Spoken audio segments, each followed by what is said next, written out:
Right now at noon, allegedly stalking Sophie Cunningham. We have the charges a man from Indianapolis is now facing after being accused of stalking the Fever superstar. Rob? And we've got nice conditions currently, but we are tracking an unsettled pattern that would leave us with showers and storms as we approach the weekend.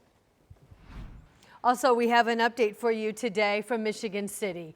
After crews spent countless hours there searching for a missing teen in Lake Michigan, we have what they found next at noon. Good afternoon. We begin 13 News at noon with some charges now filed against an Indianapolis man. He is accused of stalking a Fever player. I'm Anne-Marie Tiernan. The prosecutors tell us the 48-year-old is now charged after threatening Cunningham.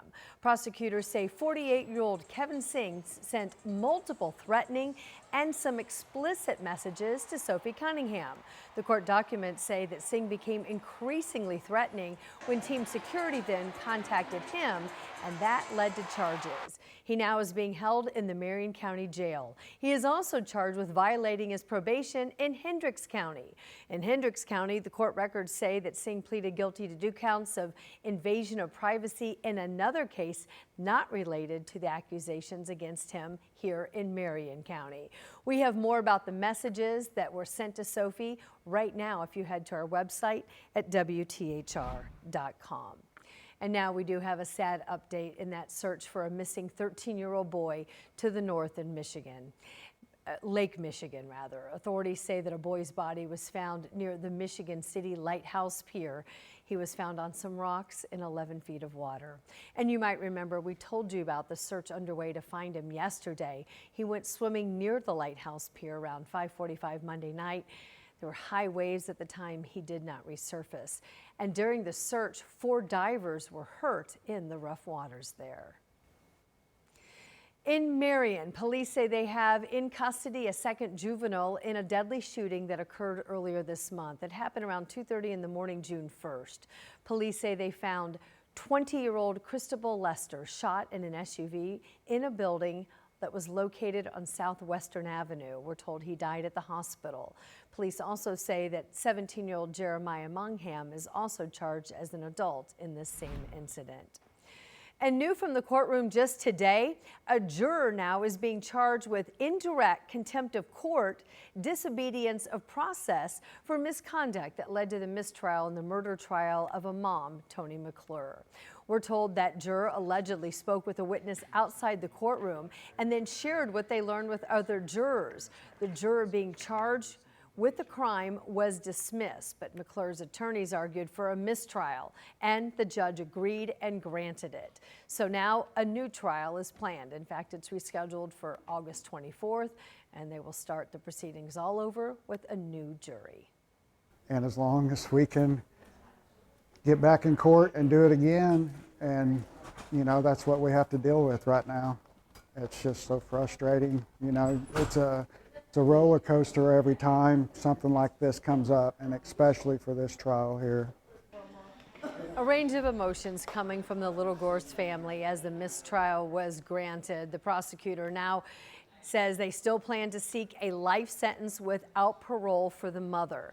Meantime, the juror being charged due back in court July 16th. A hearing in Henry County Circuit Court this afternoon may decide if there will be a special election in Knightstown. GOP candidates who lost the primary election for clerk treasurer and town council at large are now suing the Henry County Election Board. The board admits that a voting system error allowed people who don't live in Knightstown to vote for town offices. A recount not possible because election officials don't know how many votes were cast that should have not been allowed. The only remedy appears to be a special election. We'll keep you updated as we learn more. In the meantime, let's turn our attention now to the forecast as we look ahead to some unsettled weather patterns that are headed our way after another beautiful, dare we say, glorious day today. It is really quite nice outside. Yeah. Started out a bit on the cooler side. Yeah.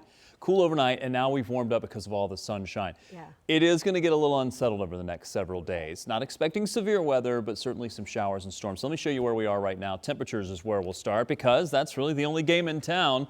Radar's quiet, thankfully. We are watching temperatures start to climb a bit. Some of the earlier observations still holding on there. Brownsburg at 64, but it is warming up. We are into the mid-70s for almost all locations. Farther to the north we go. Temperatures in the low to mid-70s, but 70s really are the rule today and likely going to continue warming up over the next several hours. Satellite and radar, as I mentioned, is quiet. Again, we do have a few showers and storms farther to the north and west, and this is what we'll be tracking, getting a little bit more active as we get into the late night tonight and maybe even into the overnight, into the early part of tomorrow. But overall, expect the next few hours to be quite nice. Temperatures making it close to 80 degrees, lots of sunshine. You will see a few more clouds on the increase as we get into the afternoon and evening.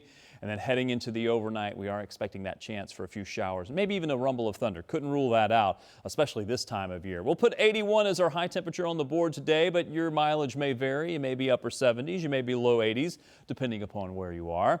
And as I mentioned, we do have that chance for some scattered showers for tonight. More showers than anything else, but don't want to completely rule out a chance for thunderstorms. I do have more thunderstorms in the forecast for the next few days. We'll talk about what that means. Stormy at times tomorrow. I'll show you the times that have the best chance coming up. All right, thanks so much, Rob. New from Lilly today, we're told the drug maker is now rolling out some new restrictions on access to a drug discount program that's meant for safety net hospitals. The company says the restrictions will help identify waste, fraud, and abuse. So now, hospitals will need to submit insurance claims data for in-house pharmacy dispensing to qualify for the Lilly discount program. This afternoon, a Southside community is on edge after neighbors say there have just been too many shootings there in the last couple of months. Ashton Hackman shows us how those who live there now are taking a stand by taking a walk. A quiet neighborhood interrupted by gunfire. 3 times since May, and neighbors worry it's becoming the new normal. There's been 3 shootings, and every time it's getting worse. The shots fired last night left behind a trail of evidence. When the police put out the markers for the shell casings, I mean, there was one on the curb and there was 12 casings there. Police say the gunfire was directed at this home. Crime scene tape and bullet holes remain. Other bullets scattered into neighboring homes. One went through my house and into my bathroom, into my shower. I found a bullet in there, but I found about 100 of these laying in the road and in my yard. And I'm surprised nobody's got killed here. I'm really shocked with all the bullets that they fired off. That fear brought dozens of neighbors together Tuesday night, not to talk about moving away, but to talk about taking their neighborhood back. Can we confirm this is gang, or is this drugs, or is it both? I cannot, sir. IMPD was there to talk and to walk alongside neighbors, many just wanting answers. So we have 2 different detective groups working on these cases actively. Police say the investigation continues, but for neighbors here, the focus wasn't just solving shootings, it was preventing the next one. And they were trying to scare us, and there's a lot of people here, I think, that showed a lot of strength to show up, and that's what it takes. You know, if we're scared and we stay home, they win. Metro Police say they arrested 3 people as a part of these incidents, and a 4th person, a juvenile, we're told, was picked up on unrelated charges. Today, we could be adding yet another school system here in central Indiana to the growing list of those that are considering a referendum come fall. The Carmel Clay School Board will consider an operating referendum. We're told this would repeal and replace the district's 2 existing referendums. The meeting about this, if you'd like to go, is at 6 o'clock tonight, and we're going to be there and provide coverage for you as well to let you know what happens. If you love jazz, you'll love this news. Indy Jazz Fest returns this September, and it will be the 22nd through the 26th. And the headliners might attract you: Sheila E., Mono Neon, Carl Denson, and Brandon Meeks. And if you want early bird pricing, now's the time. You can save about $20 on tickets now through the 29th of June. Everything you need to know is posted online at WTHR.com. Coming up today at noon, discussions over a proposed peace deal between the U.S. and Iran continue as the Secretary of State is working to convince allies to push things forward. Rob? And I'm tracking or so, and then we'll see more rain chances into the weekend.